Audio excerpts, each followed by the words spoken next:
Ինչ է ասում Աստվածաշունչը երկրի օրենքներին հնազանդվելու վերաբերյալ, արդյոք մենք պետք է հնազանդվենք երկրի օրենքներին եւ որ պարագայում է, որ մարդը իրավունք ունի չհնազանդվելու երկրի օրենքներին։ Եվ ես ուզում եմ ամենահայտնի հատվածը կարդալ այս առումով Հռոմեացիս 13-րդ գլխի առաջին 7 խոսքերը։ Ամեն մարդ թող հնազանդվի իր վրա դրված իշխանություններին, որովհետև չկա իշխանություն, որ Աստծուց չլինի։ Եվ գոյություն ունեցող իշխանություններն Աստծուց են կարգված, ուրեմն իշխանությանը հակառակվողը Աստծո հրամանին է հակառակվում, եւ հակառակվողները իրենք իրենց վրա դատապարտություն են վերցնում, որովհետև իշխանավորները բարի գործերի համար վախ չեն ազդում, այլ չար գործերի։ Ուզում ես իշխանությունից չվախենալ, բարիք գործիր եւ նրանից գովասանք կստանաս, որովհետև իշխողը քեզ համար Աստծո սպասավորն է քո բարիքի համար, իսկ եթե չարիք գործես, վախեցիր, որովհետև սուրն իզուր տեղը չի կրում։ Նա Աստծո սպասավորն է, չարիք գործողին բարկության պատժելու համար։ Դրա համար պետք է հնազանդ լինել ոչ միայն բարկության վախի պատճառով, այլ խղճի համար։ Խղճի համար եւս, դրա համար եք նաև հարկ վճարում,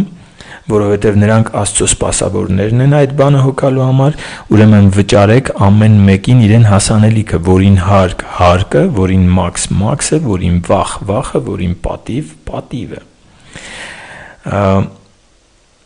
Տեսեք, Աստվածաշունչը մեզ սովորեցնում է, որ ցանկացած իշխանություն Աստծուց է կարգված, եւ երբ որ մենք իշխանությանը չենք հնազանդվում մեր շահի պատճառով, մեր պատկերացումների, մեր հարմարավետության պատճառով, ապա մենք Աստծուն ենք հակառակ գնում։ Եվ այստեղ, որպեսզի հավատացյալները այլ հիմնավորումներ չբերեն, Պողոս առաքյալը մանրամասնում է, թե Աստծո հոգին ինչ է ներշնչել իրեն, որպեսզի մեզ փոխանցի։ Այստեղ խոսքը գնում է հարկերի մասին, այստեղ խոսքը գնում է մաքսերի մասին, այստեղ խոսքը գնում է հարգանքի, երկյուղի, ակնածանքի վերաբերմունք ունենալու մասին եւ պատվի վերաբերմունք ունենալու մասին։ Պարզ ու հստակ։ Ենթադրենք մարդը ունի ինչ-որ գործ, բիզնես եւ ունի չգրանցված աշխատողներ։ Հավատացյալը ունի բիզնես, որը ցավոք սրտի հնարած պատմություն չի, այսինքն այսօր շատ հավատացյալներ ունեն բիզնեսներ, գործեր եւ իրենք ունեն չգրանցված աշխատողներ։ Կամ վճարում են մեկ այլ գումար, գրանցում են մեկ ուրիշ գումար։ Եվ սա նշանակում է, որ մենք իշխանություններին հնազանդ չենք։ Ինքը ասում է, ստանում ես, չգիտեմ, այսքան 100,000 դրամ, քո հարկը այսքանը, բայց դու պայմանավորվածություն ես ձեռք բերում եւ ասում ես, արի գրանցենք այսքան, հարկը քիչ կմճարեմ, բայց ես քեզ էլի քո հասանելիքը կտամ, որ դու աշխատես։ Ինչ է սա։ Կամ ընդհանրապես սևով աշխատանքը, չգրանցված։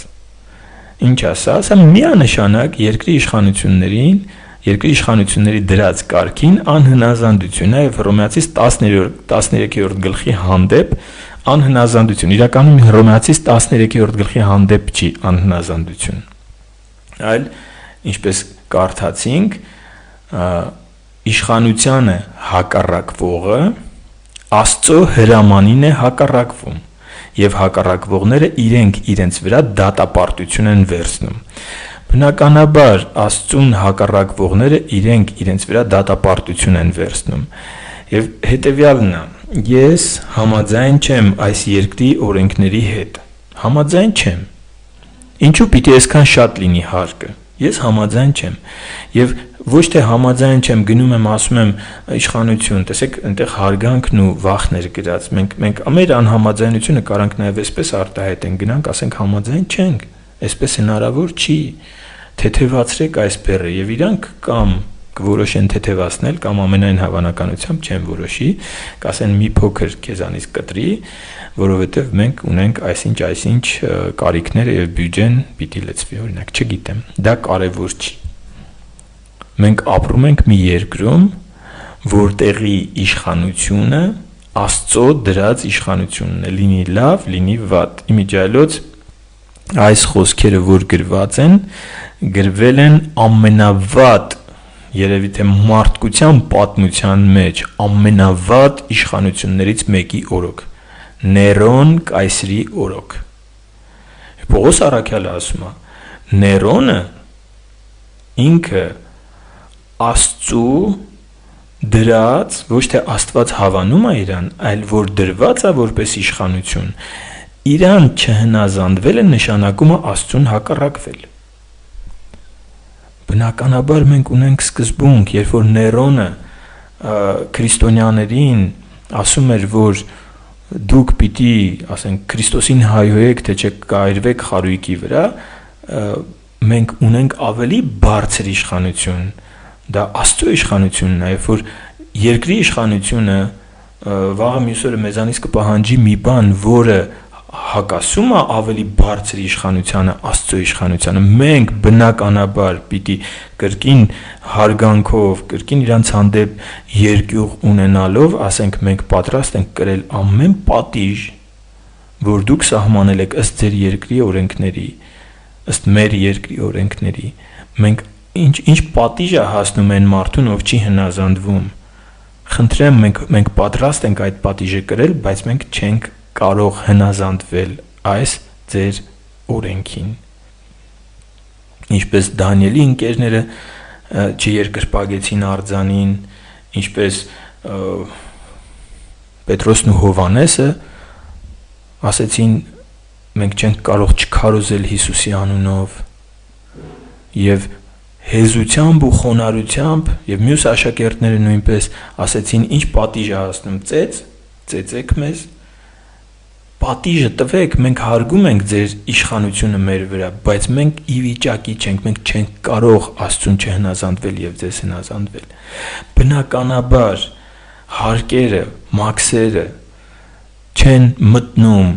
այս դասակարգման մեջ, որ ասենք ես օրինակ հարկ չեմ վճարում, բայց եկեղեցում բյուջեն եմ լցնում դրանով, 10-րդ եմ տալիս, զոհաբերություն եմ տալիս, աղքատին եմ օգնում։ Դու Աստծուն ես հակառակվում եւ դատապարտություն ես բերում քո վրա, որը այլ տեղից է դուրս գալու։ Եվ հետո դժբախտություն է գալիս եւ հետո, չգիտեմ, անհաջողություն է լինում ու դու ասում ես, ինչու Տեր Աստված չէ որ հավատարիմ քեզ ծառայում եմ։ Իսկ ինչու ես դու ջնջել Հռոմեացիս 13-րդ գլուխը Աստվածաշնչից։ Ինչու ես ջնջել, ինչու ես այնպես ապրում, ասես դա գոյություն չունի, ասես դա իմ խոսքը չի։ Իսկ չես կարդացել Աստվածաշնչում, որ գրված է, չպակասեցնեք ոչինչ իմ գրածից։ Ինչու ես պակասեցնում։ Ինչու ես ասում ծայրահեղության մեջ եք ընկել։ Ինչ ծայրահեղություն, այստեղ գրած է հարկերը մուծիր։ Ինչքան որ երկիրը սահմանել է մուծիր։ Բայց բոլորն են դա անում։ Այս որ ասում են բոլորն են դա անում, այո, մարդը նայում է կողքեր, ասում է, բայց բոլորն են խորհրդային միության ժամանակ կոլխոզներում, որ աշխատում են, բոլորն էին գողանում։ Դա նորմալ էր։ Հիմա ինչ, Աստված փոխել էր իր օրենքը։ Աստված 10 պատվիրաններից հանել էր մի գողացիրը։ Այն պետությունից գողանալը գողանալ չի, գրքի գողը գող չի։ Ինչպիսի խելացի արտահայտություններ, որ բոլորն են անում, դա չի նշանակում, որ կարելի է։ Աստծո խոսքը հավիտենական է։ Երկինքն ու երկիրը կանցնեն, այստեղ մի քիչ փոխեմ խոսքը։ Հռոմեացիս 13-րդ գլուխը չի ջնջվի։ Ուզում եք Եվրոպայում ապրեք, ուզում եք որտեղ ուզում ապրեք, Հայաստանում ապրեք, հայտնի բիզնեսմեն եղեք, ձեր բիզնեսի մեծ մասը բարեգործության ու չգիտեմ եկեղեցու կարիքների համար օգտագործեք, նվերներ արեք կարևոր մարդկանց, ինչ կուզեք արեք, Հռոմեացիս 13-րդ գլուխը չի ջնջվելու։ Սևով աշխատանքը Աստծուն ընդունելի չի։ չգրանցված կամ պետությանը խաբելով հարկեր վճարողը Աստծուն է հակառակվում եւ իր վրա դատապարտություն է կիտում։ Սա Աստծո խոսքն է, սա իմ խոսքերը չեն։ Սրանից հետո ով ինչ բացատրություն կտա, ախր հնարավոր չի, ախր սենց, ախր նենց, ախր ես ավելի լավ ձևով կծախսեմ այս փողերը, քան թե պետությունը, այդ մնացած բացատրությունները պատրաստվեք երկնքում Աստծուն տալու, ոչ թե ինձ։ Իմ խոսքը Աստվածաշունչը ներկայացնելն է։ Եվ ոչ մի բացատրություն այստեղ չի անցնում, եթե հասկանանք Պողոս առաքյալը ինչ միջավայրում էր, ով էր պետության ղեկավարը, ինչպիսի անօրեն օրենքներ կային այդ պետության մեջ։ Եթե մենք հասկանանք ինքը այս իրավիճակում հավատացյալներին հորդորում է այդ պետությանը հնազանդ լինել եւ չհնազանդվելու դեպքում դա չանել խավարում, ահա խավարի գործերը որոնք են թաքուն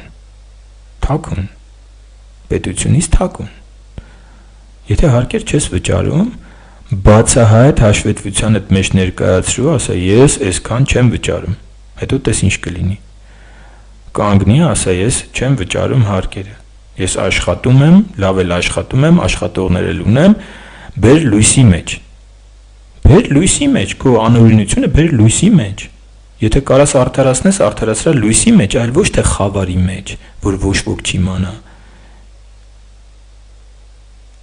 Ինչ անենք Հռոմեացիս 13-րդ գլուխը, ջնջենք, եկեք հնազանդվենք, ընդամենը մի փոքր ֆինանսական կորուստ ենք ունենալու, ընդամենը գուցե մի փոքր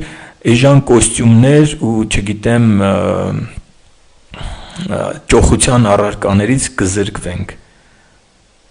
գուցե մեքենան մի քանի հազար դոլարով էժան կլինի, ընդամենը սա է լինելու մեր կորուստը, եթե սկսենք հարկեր վճարել։ Բայց կարծում եմ, անգամ այս պարագայում Աստված այնպես է օրհնելու մեզ, եթե մենք ուղիղ լինենք, եթե մենք իրեն չհակառակվենք, նայեք ասում է հարկեր չվճարողները Աստծուն են հակառակվում եւ իրենց վրա դատապարտություն են վերցնում։ Եթե այս դատապարտությունից ազատվես, ցանկացած ֆինանսական շահից ավելի օգտակար է, երբ որ դու Աստծո ուղարկած պատժից ես ազատվում։ Եվ օրհնություն միայն ֆինանսը չի, բայց կարծում եմ հենց ֆինանսապես էլ ավելի կօրհնվես, որ նշան լինի քեզ, որ Տիրոջ առաջ ուղիղ ապրողները օրհնվում են։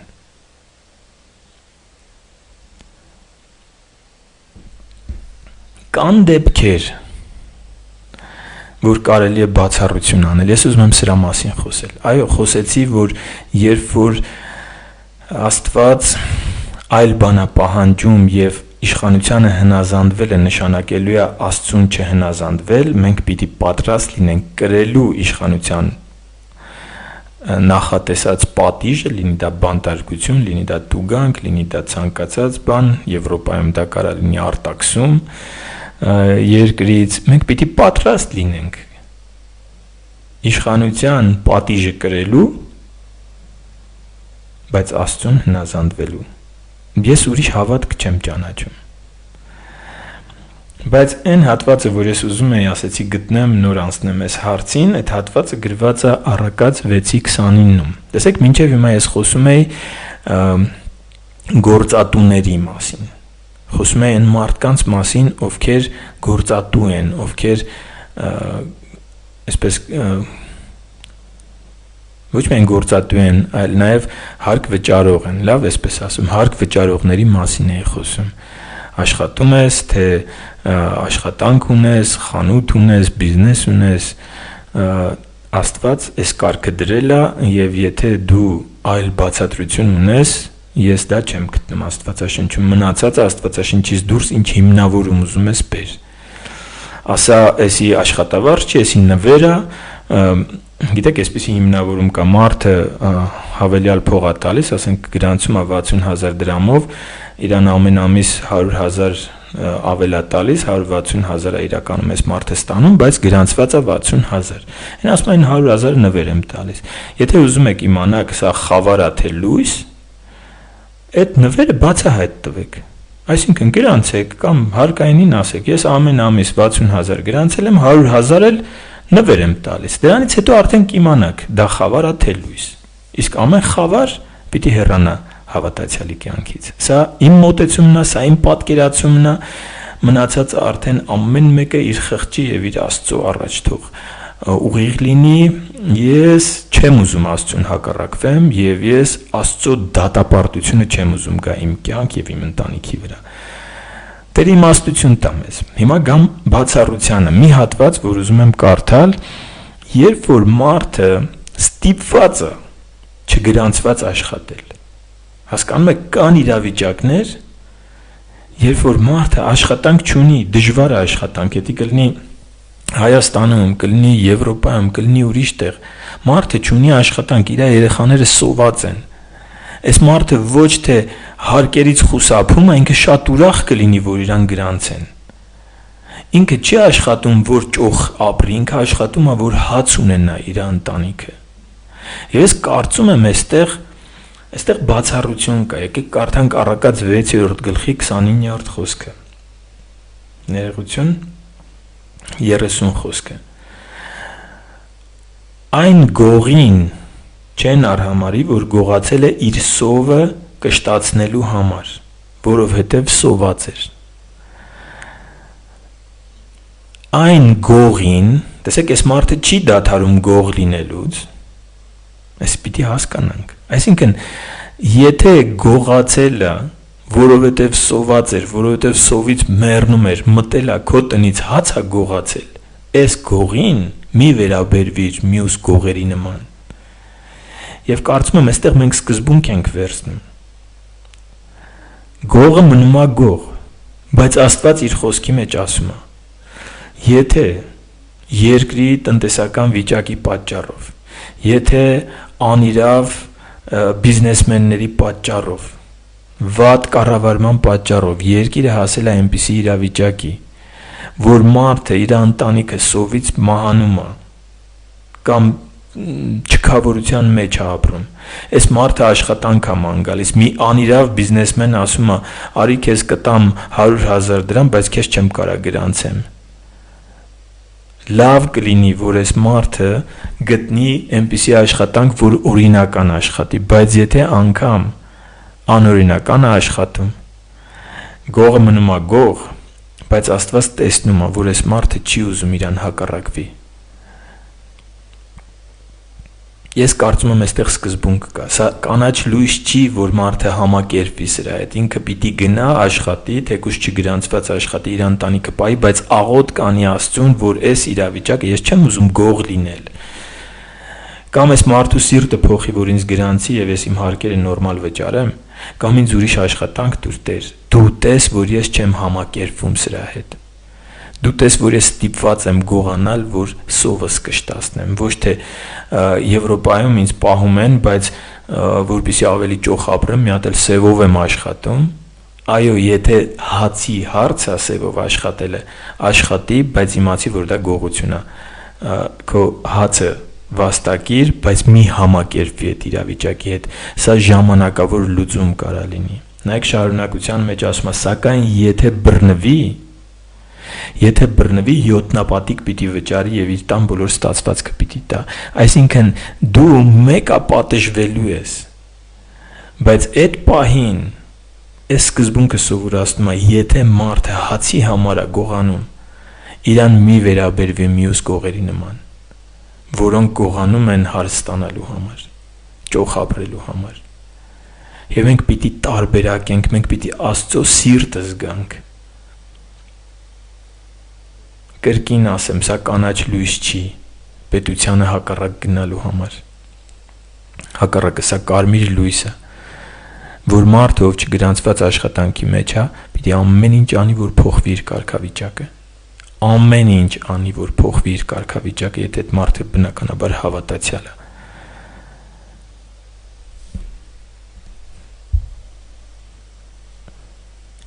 Ինչպիսին պիտի լինի մեր վերաբերմունքը երկրի իշխանությունների հանդեպ։ Եթե մենք հակառակ ենք գնում երկրի իշխանությունների դրած օրենքներին, եւ դա Աստծուն հնազանդվելու հիմքը չունի, այսինքն Աստված մեզ այլ բան է ասել, երկրի իշխանությունը այլ բան է ասել, եւ մենք հակառակվում ենք եւ այդ